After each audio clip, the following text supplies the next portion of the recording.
అసలు నేను ఎందుకు ఇక్కడ ఉన్నాను నాకు అర్థం కాలేదు. సాయిబాబా పిలిచాడు, హేమంత్ పిలిచాడు, ఈటీవీ వాళ్ళు పిలిచారు. నన్ను ఎందుకు పిలుస్తున్నారు నాకు అర్థం కాలేదు. తర్వాత మాట్లాడడానికి ఏదో ఒకటి ఉండాలి కదా అని ఆలోచిస్తే నేను అశ్రీదత్తు సాయిబాబా కలిసి ఫస్ట్ ప్రిన్స్ మహేష్ బాబుని ఇంట్రడ్యూస్ చేశాం. దానికి సాయిబాబానే ఎగ్జిక్యూటివ్ ప్రొడ్యూసర్గా ఉన్నారు. తర్వాత స్టూడెంట్ నెంబర్ 1 చేసాం, దానికి సాయిబాబానే. తర్వాత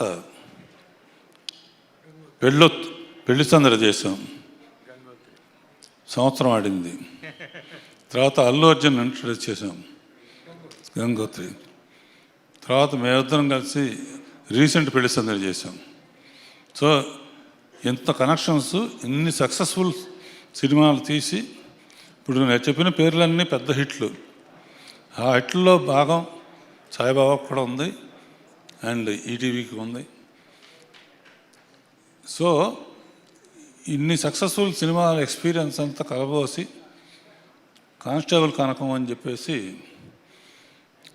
ఒక లేడీ ఓరియంటెడ్ ఫిలిం చేయటం. అందులో వర్షాబల్లం అంటే అమ్మాయి పిక్చర్లు చూశాను, చాలా మంచి ఆర్టిస్టు. దీనికి రెండో లింక్ ఏంటంటే ఈటీవీ అనేది రామోజీరావు తర్వాత బాపిరెడ్డి గారు వీళ్ళందరూ సహకారంతో ఫస్ట్ డైరెక్షన్ తప్ప నాకు ఏమీ తెలీదు, డ్రైవింగ్ అంతే. డైరెక్షన్ లేకపోతే ఏమైపోతాను, కొత్త వాళ్ళు వస్తారు, మనం పక్కగా జరగాలి అనుకునే టైంలో అప్పుడు ఆలోచన వచ్చింది, సీరియల్స్ కూడా సినిమాలాగానే ఉంటాయి కదా, సో సీరియల్స్ పెట్టుకుంటే మరి చాలా బాగుంటుందని రామోజీరావుకి బాపిరెడ్డి గారు చెబితే తప్పకుండా మీరు చేయండి అని ఫస్ట్ శాంతినివాసం అనే సీరియల్తో 30 ఏళ్ల క్రితం మా జర్నీ ఈటీవీతో జరిగింది. ఆ శాంతినివాసానికి రాజమౌళి డైరెక్టర్ సెట్ మీదకి ఫస్ట్ టైం చేస్తున్నాడు కదా, పెద్ద కాంబినేషన్ ఉంటే కంగారు పడతాడు అని వెళ్ళి చెబితే రష్ చూస్తే నేను చెప్పిన దానికన్నా బాగా తీసేవాడు. అందుకనే వాళ్ళ ఇండియాస్ నెంబర్ 1 అయ్యాడు.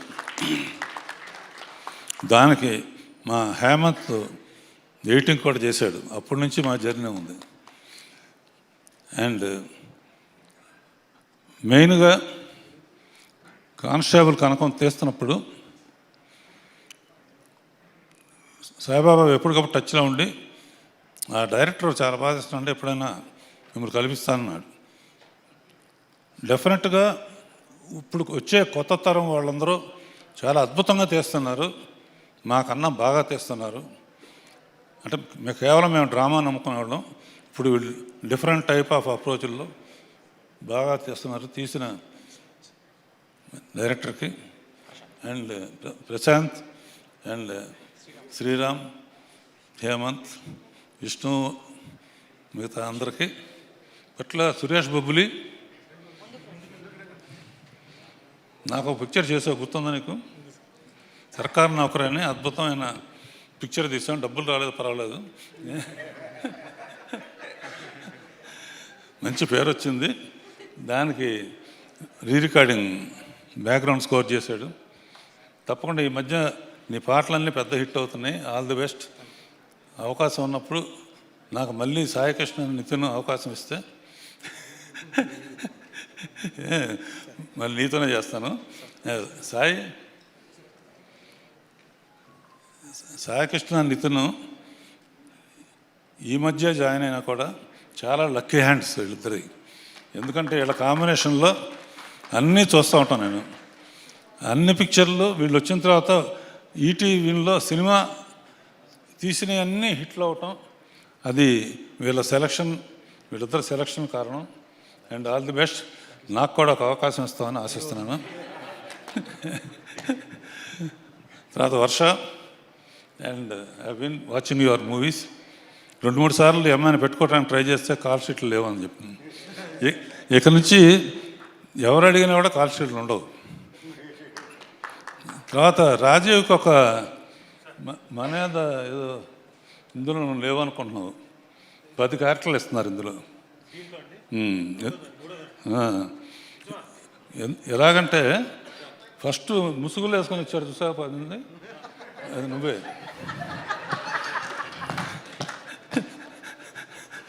తర్వాత ఓపెన్ అవుతుంది సస్పెన్స్ థ్రిల్లర్స్ కదా. అలాగే ఇంకొక మామూలుగా నేను రాజీవ్తో సుమతో మాట్లాడి రాజీవ్ అన్నది చేస్తే సుమ కంప్లైంట్ చేస్తాను. ఎందుకంటే శాంతినివాసం 500 ఎపిసోడ్స్ అంత అయితే ఈ బాగా ఆడుతుంది ఎక్స్టెండ్ చేయమన్నారు. ఎక్స్టెండ్ చేయాలంటే నాకు తెలియదు, ఓ సినిమా ఇక్కడ శుభం కార్డు వేసిన తర్వాత మళ్ళీ తీయాలంటే అట్ట. అప్పుడు ఆలోచిస్తే అప్పటికి రాజీవ్ చనిపోయి ఉంటాడు శాంతినివాసంలో. రాజీవ్ని బతికిద్దాం, లోయలో పడిపోయాడు కదా. అక్కడ సుమ ఇతనికి ట్రీట్మెంట్ చేసి, ఆయుర్వేదం ట్రీట్మెంట్ చేసి పైకి తీసుకొస్తుంది. ఆ సినిమాలో నేను పైకి తీసుకురమ్మని చెప్పాను కానీ పెళ్లి చేసుకోమని చెప్పలేదు.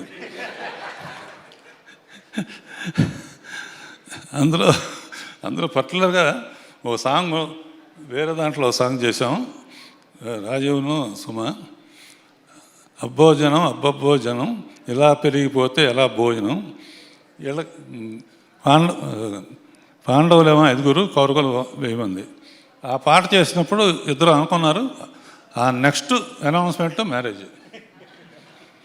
ఇలా లక్కీగా వీళ్ళు నెక్స్ట్ తరం వాళ్ళు కనుక, లేకపోతే డేంజరు ఈ అమ్మాయి కూడా వచ్చేది. ఎవరితో యాక్ట్ చేస్తాడంతో పెళ్ళి ఒకళ్ళనే చేసుకోవాలి, అది గుర్తుకోవాలి. అండ్ పర్టికులర్గా ఈటీవీ విన్ ఇప్పుడు చేస్తున్న ప్రాజెక్ట్స్ అన్నీ కూడా నేను ఖాళీగా ఉండకూడదని కథాసభలో దగ్గర ఇప్పటికీ 10 తీశాను. అంటే 5 సినిమాల కింద లెక్క, 6 గంటలు అట్ట. అండ్ వాళ్ళ ఎంకరేజ్మెంట్ కానీ, నేను రిటైర్ అవ్వలేదు ఇంకా చేస్తానే ఉన్నాను నమ్మకం, ఒక కాన్ఫిడెన్స్ నాకు వచ్చింది. And I'm very happy, thankful to ETV. బంగారు కోడిపట్టు ఇక్కడ ఉంది, డిస్కో శాంతి సిస్టర్ అని ఇప్పుడే తెలిసింది నాకు. సిస్టర్ అమ్మా, మా ఘరానా మొగుడులో బంగారు కోడిపెట్టు అనే పాట పెద్ద హిట్. అలా ఈ అమ్మాయి క్యారెక్టర్ కూడా చాలా అద్భుతంగా ఉంది సినిమాలో. అండ్ బాహుబలి 1 తర్వాత బాహుబలి 2 తీసాం. బాహుబలి 3 కూడా తీయబోని కొంతమంది అంటున్నారు. అలాగే ఈ సినిమా సీజన్ 2 కాకుండా సీజన్ 3 చేయమంటున్నారు కనుక అది కూడా బాహుబలి లాగా హిట్ అవుతుందని ఆశిస్తున్నాను. ఎవరు నన్ను మర్చిపోయి ఉంటే క్షమించండి.